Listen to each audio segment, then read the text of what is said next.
restore a classic car. This is extraordinary. This is what you dream about. When you get to this stage, you have to be fanatic. Look at this. How mad would I have to be to take on restoring an E-Type? You need a straitjacket. And it is the E-Type. Thank you very much.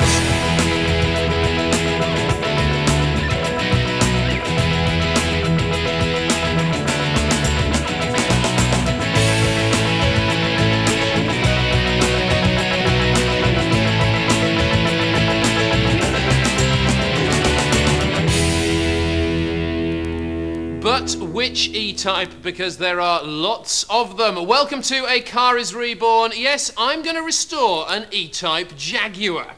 But I have no idea which one I'm going to work on. So I've come here to the Jaguar Daimler Heritage Trust, because they know a thing or two about Jaguars.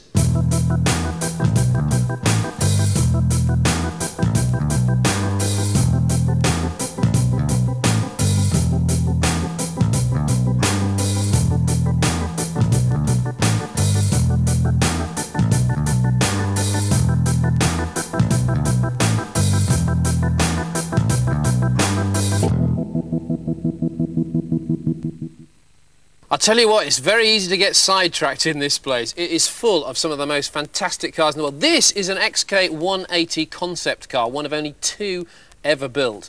And it does have a few features that I recognise from E-Types down here, like the grills. In it with me is Nigel Thorley. Now, Nigel, so let's go right back from the beginning. Obviously, my mission here today is to try and decide which E-Type Jaguar I'm going to restore. Take me back through the history of what is available to start with. Right. When it came out, released at the Geneva Motor Show in March of 1961, the Series 1 as we now call it, a 3.8 litre engine. It was so far advanced, it was way ahead of its time. There was, if you look at what was on the market at the time of their sports cars, from one extreme you've got the likes of MGAs with still using a wooden floorboards and a basic 4-cylinder single cam engine. And you've got other extremes like the Ferrari 250 GT, which was 3 times the price, and the E-Type can outperform it. So it was so way ahead of its time then. So to many, the Series 1 in the 3.8 litre engine form is the epitome of the real E-Type. What modifications did they make to that to then create the next in line? Right, well, 1964, they upgraded the E-Type quite substantially by putting a 4.2 litre engine in it. Same engine, just increased the configuration of capacity, which gave much better mid-range torque. Then they put a better gearbox in, which has got also Gramash on the 4 forward speeds, improved steering and much improved brakes. And really the Series 1 in the 4.2 litre form from 64 on is about the best E-Type to buy, because you've still got the lovely curvaceous looks of the original E-Type unspoilt by later modifications. And in terms of kind of moving on from when it was first launched, it has now become probably the best loved sports car worldwide ever. Why do you think it's become so popular? I think it's because it typifies the idyllic sports car, what everybody considers as a real sporting car. It's got power and performance, it looks fantastic, it has an image with it that's gone through the years. Even today, despite the fact it's been out of production since 1974, you can talk to a 6-year-old kid and he'll know what an E-Type is. You can talk to a 90-year-old gentleman, he'll know what an E-Type is. It's got that wondrous situation that very few cars have ever had, and I don't think ever will have. It's going to be a big, an uphill task for Jaguar to ever beat the E-Type, it really is. Extraordinary. Obviously, my problem is to decide out of all these different series which one would be the best for me. Now, what I'm looking for is one of the kind of original cars, because I don't want the compromise car, but I also want a car that I can use on the road and enjoy driving, and not kind of drive 10 miles down the road and go, my God, that's a bit uncomfortable. What would you recommend? For me, it would have to be a Series 1 4.2, 2-seater roadster, 4.2 engine, better performance, decent gearbox, decent seats, yet you've still got that original look of the 1961 car. Sold to the man in the driving seat.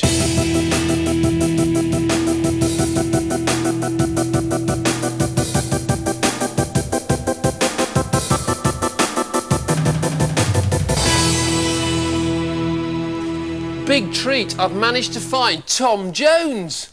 No, not the singer. The man who designed the chassis of the E-Type. Tom, you were chief chassis designer. Yes. At the time the E-Type was created. Right. That must have been an amazing job in that office. Well, it was. It was supposed to be the follow-on of the D-Type. That's what it's called, the E-Type. as a competition car in 1956. And we made a prototype, but never raced it. Why do you think it's become such a loved car all over the world? Well, I don't know. It's a sex symbol, really. It used to certainly pull the women. And,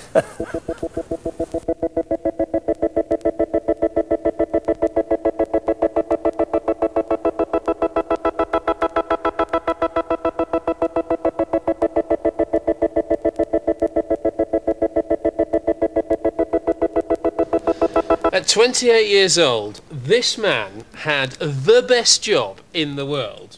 You were, sir, Chief Test Engineer for Jaguar Cars. Chief Test Engineer for Jaguar Cars when the E-Type was developed. Norman Jewis, it is a pleasure to meet you, mate. Thank you. You joined the company when, in 1952. Okay, what were you doing then? Well, I'd left Lee Francis. I did the same job there. I was Chief Test Engineer at Lee Francis. And they offered me a job here at Jaguar Cars, doing the same type of work. But they were more into competition than Lee Francis, and so I thought this was the best place to come. Did you have a feeling, though, right in those early days, that this was going to be a fantastic sports car? Yeah, we'd already been well up to the fore on good sports cars. I mean, like the C-Type, the D-Type. I mean, these were world beaters. I mean, we've been to Le Mans, revolutionised sports cars, the shape. And so to me, the E-Type was just another concept of sports car, which, OK, they want to produce it, sell it to the customer, never realising that it would have so much impact on the world market as it did, you know. Like when we took it to Geneva, I mean, it was wow, everybody just sort of couldn't believe it. Here's a 150-mile-an-hour car. And then you was looking at other cars, even sports cars, that were probably, they would do 110, 120, but here was 150, you know, at the price as well, under £2,000. How do you do it? And what was it like you got in it? It was a complete, you know, a development of these previous cars, right. But it was the first time you'd driven it. How did it handle? Well, it's like all these things. You'd like them to handle well when you start, but there's lots to do from when you start. So you don't go out there and rush up to 100 mile an hour and lose the bloody lot and write it off, you see. We had what we call a steering pad, 108-foot steering pad.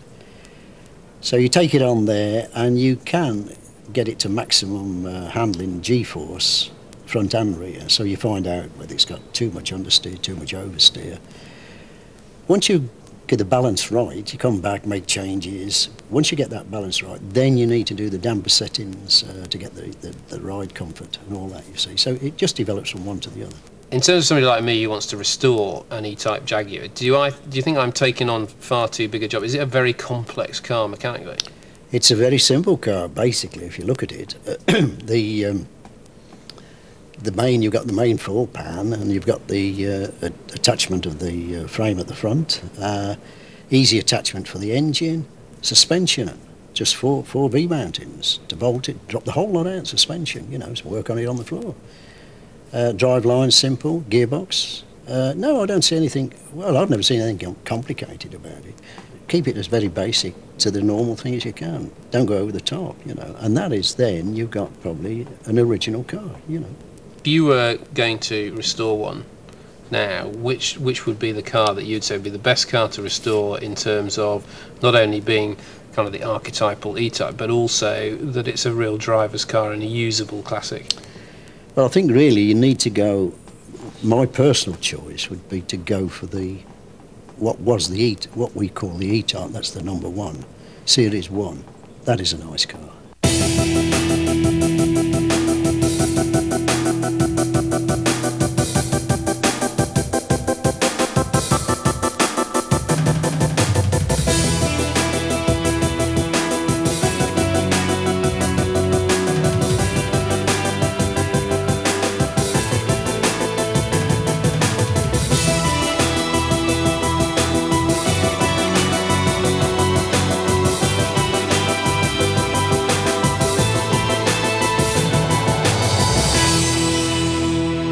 So, which E-Type is it to be? Well, my mind has been swayed by a chap called William Bodie, who in 1965, in January, in Motorsport, wrote the following. He said, The E-Type Jaguar has been one of the world's most outstanding sports cars since the day it was first announced. But in its present form, the Series 1 4.2 litre, it is very near perfection.